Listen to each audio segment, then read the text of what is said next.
Hello and welcome दोस्तों, welcome to the my channel Mr Aamir. तो friends, बहुत दिनों से मेरे यूट्यूब चैनल पे आप लोगों का बहुत सारा क्वेश्चन आ रहा था, तो मैंने सोचा कुछ क्वेश्चनों का आप लोगों का आंसर दे दूं एक वीडियो बना करके, क्योंकि सारे क्वेश्चनों का आंसर तो नहीं दे सकता हूं, लेकिन कुछ क्वेश्चनों का मैं इस वीडियो में आप लोगों को आंसर करूंगा। काफी नॉलेजेबल वीडियो है, तो वीडियो पे आप लोग बने रहेगा, तभी आपको इसकी पूरी जानकारी मिलेगी। चलिए टाइम वेस्ट ना करते वीडियो को शुरू करते हैं। सबसे पहले जो क्वेश्चन है वो सुमित के करके किसी ने किया। उन्होंने कहा है कि outdoor unit motor water proof नहीं होता है क्या। कहने का मतलब उन्होंने कहा कि आउटडोर यूनिट में जो मोटर रहता है वो वाटर प्रूफ होता है या नहीं है। तो मैं उनको बताना चाहूंगा ये वाटर प्रूफ नहीं होता है। ठीक है, ये वाटर प्रूफ नहीं होता, तो इसको मतलब कि सेफ्टी रखना बहुत ज्यादा जरूरी है। इस तरह से मतलब डिजाइन किया होता है आउटडोर यूनिट में, ताकि आपका बरसात वगैरह का पानी उसमें ना जा सके। ठीक है, तो आउटडोर यूनिट में जो आपका मोटर रहता है वो वाटर प्रूफ नहीं होता है। अगर आप सर्विसिंग वगैरह भी कर रहे हैं तो उसको मतलब सेफ्टी रख कर ही सर्विसिंग वगैरह करें। तो इनका तो क्वेश्चन का आंसर हो गया। नेक्स्ट तरफ चलते हैं हम लोग।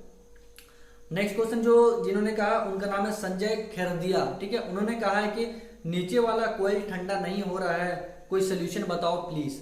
तो उनका कहना यह है कि जो हमारा इंडोर यूनिट रहता है उसमें कूलिंग कोयल लगा हुआ रहता है। ठीक है, उनका कूलिंग कोयल में जो आपका आय मतलब के जो ठंडा करता है वो बेहतर तरीके से ठंडा नहीं कर रहा है, इनका ये प्रॉब्लम है।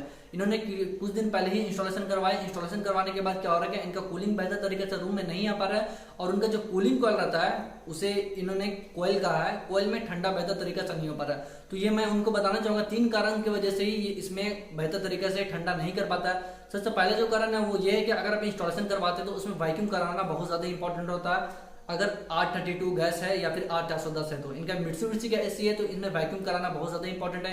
ये तो पहला कारण था। दूसरा जो कारण है, अगर आपका गैस कम होता है तो उसकी वजह से भी आपका जो कोयल रहता है उसमें बेहतर तरीके से ठंडा नहीं आ पाता है। ये तो दूसरा कारण था। तीसरा कारण उसका ये है कि अगर आपका इंडोर यूनिट में ऑयल वगैरह बहुत ज्यादा चढ़ जाता है तो उसके वजह से भी आपका कोयल में ठंडा करना बंद हो जाएगा, बहुत ज्यादा कम ठंडा होगा। उसकी वजह से आपका क्या होगा, आपका रूम में कूलिंग बेहतर तरीके से नहीं कर पाएगा। तो ये कुछ कारण है जिसकी वजह से आपका कोयल ठंडा नहीं कर पाता है। नेक्स्ट चलते हैं फ्रेंड्स। नेक्स्ट क्वेश्चन क्या है, जतिन खटकार ने, उन्होंने कहा है कि MHI 2.2 ton SRK 25 CSS S6 model कैसा है।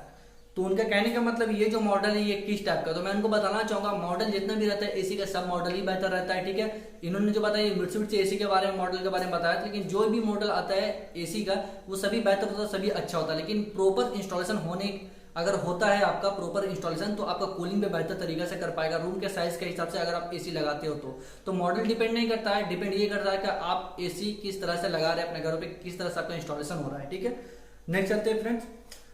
के एम पटेल करके उन्होंने क्वेश्चन किया है 2.2 air conditioner 450 square feet cover करेगा या नहीं, कंपनी कहती है। तो इनका कहने का मतलब ये 2 टन का जो एसी है वो 450 स्क्वायर फीट को कवर कर पाएगा या नहीं कर पाएगा, लेकिन इनका कहना यह है कि कंपनी कहती है कि हाँ कवर कर लेगा।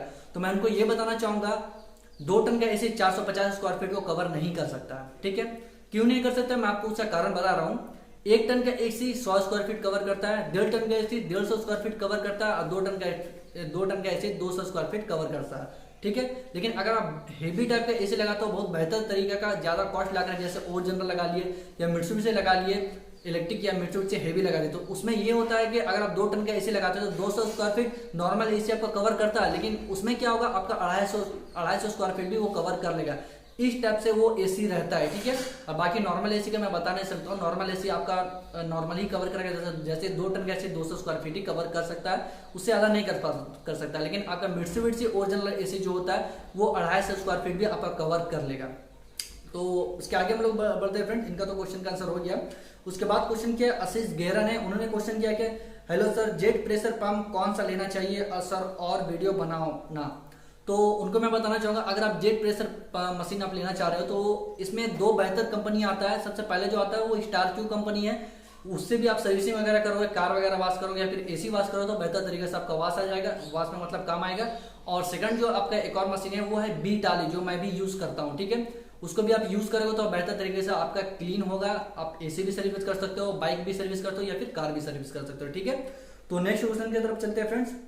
नेक्स्ट क्वेश्चन जो किया है वो आपका अरुण कुमार जायसवाल जी ने क्वेश्चन किया है। उन्होंने कहा कि इस T3 weather condition AC is available in India. ठीक है, उनका कहने का मतलब ये है कि जो T3 कंप्रेसर जो आता है वो क्या इंडिया में मतलब कि अभी लग सकता है या नहीं ले सकता है। तो उनको मैं बताना चाहूंगा T3 कंप्रेसर जो रहता है वो बहुत हेवी होता है। जैसे कि बहुत ज्यादा जिस जगह पे गर्मी रहता है, जैसे कि इंडिया में तो वैसा गर्मी नहीं आता है, लेकिन हाँ बहुत ज्यादा जहां पर गर्मी रहता है, जैसे 50 प्लस गर्मी जहां पर आता है, उस जगह पे T3 कंप्रेसर लगाओगे तो आपको अच्छा खासा फायदा होगा। क्योंकि T3 कंप्रेसर में मतलब बहुत ज्यादा हेवी होता है और उसमें कूलिंग बहुत ज्यादा होता है, ठीक है। तो यहाँ पर वैसा जरूरत नहीं है। यहाँ पर आपको नॉर्मली टेम्परेचर आपका रहता है तो 40 प्लस होता है या 45, 46, 48 इतना ही तक जाता है। अगर आप T3 कंप्रेसर का बात करें तो T3 उस जगह पे लगेगा जहां पर बहुत ज्यादा गर्मी आता है, ठीक है। तो यहाँ पर इसका यूज नहीं है, यहाँ पर T1 ही काम करेगा, कोई तरह का प्रॉब्लम नहीं है। नेक्स्ट क्वेश्चन की तरफ बढ़ते हैं फ्रेंड। इन्होंने क्वेश्चन, इनका नाम है हैंड एम्ब्रॉयडरी सूट्स। इन्होंने क्वेश्चन किया है कि भाई स्टेबलाइजर साथ मिलता है या नहीं। तो इनका कहने का मतलब है अगर आप एसी इंस्टॉल करते हो तो इसमें स्टेबलाइजर साथ मिलता है या नहीं। तो इनको मैं बताना चाहूंगा कोई भी एसी आप मतलब परचेज करते हो तो किसी में भी स्टेबलाइजर आपको साथ में नहीं मिलता। आप कोई भी कंपनी का ले सकते हो, बड़े से बड़े भी कंपनी का ले सकते हो या फिर लो से लो भी कंपनी का आप लोगे तो आपको स्टेबलाइजर साथ नहीं मिलेगा, अलग से ही आपको परचेज करना पड़ेगा, ठीक है। नेक्स्ट क्वेश्चन की तरफ बढ़ते हैं फ्रेंड्स। नेक्स्ट क्वेश्चन जो किया वो मोहम्मद अरीब ने किया है। उन्होंने कहा कि भाई मित्सुबिशी 5 स्टार इन्वर्टर एसी है, कितना इलेक्ट्रिसिटी लेगा 24 आवर्स में, ठीक है। उनका कहने का मतलब है कि जो मित्सुबिशी उनके पास जो एसी है 5 स्टार का, वो इलेक्ट्रिसिटी कितना लेगा 24 घंटे में। तो मैं उनको ये बताना चाहूंगा लगातार तो 24 घंटे एसी को नहीं चला सकते, तो उसका आप अंदाजा नहीं लगा सकते हो, ठीक है। तो कहने का मतलब है अगर आप एक दिन में 8 घंटा चलाते हो, दूसरा दिन भी आप 8 घंटा चलाओगे और तीसरा दिन भी आप 8 घंटा चलाओगे, तो इस तरह से आपको पता चल सकता है एक महीना में कि हाँ हमारा कितना इलेक्ट्रिसिटी लगता है, ठीक है। और एक बात और बताना चाहिए इसमें मैं आप लोगों को, अगर नॉर्मल एसी अगर आपका रहता है तो उसमें थोड़ा बिजली बिल ज्यादा रहता है, लेकिन इन्वर्टर एसी में क्या होता है आपका बिजली बिल थोड़ा कम रहता है, ठीक है।